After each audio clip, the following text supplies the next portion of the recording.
Den her øvelse, det er Superman, hvor Mona igen er i en 4-stilling, så vidt som muligt 90 grader. Håndled, det samme som med katten. Hun kan knytte dem som en gorilla, hvis hun vil det. Hovedet forlænges til rygsøjlen. Her der kommer Mona så op med den ene arm, skyder den frem.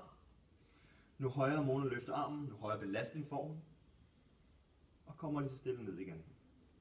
Så hopper den ind til den anden arm, løfter den, så højt hun nu vil, og ned igen. Hopper hen til et ben, ned, og det andet ben.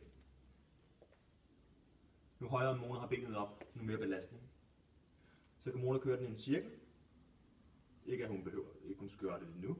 Men så kan man køre arm, arm, ben, ben, arm, arm, ben, ben. For at gøre den her øvelse sværere, så kan Mona prøve at løfte et arm og ben samtidig. Diagonalt for at holde en stabilitet stadigvæk. Så kommer der spørgsmål til hendes balance her. Bare kom ned igen, Mona.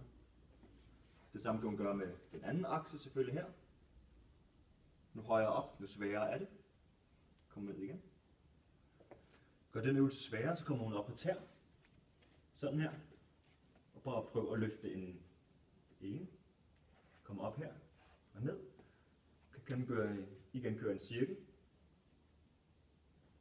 Hvis hun gør det ekstra svært for sig selv, så kan hun løfte et ben og arm.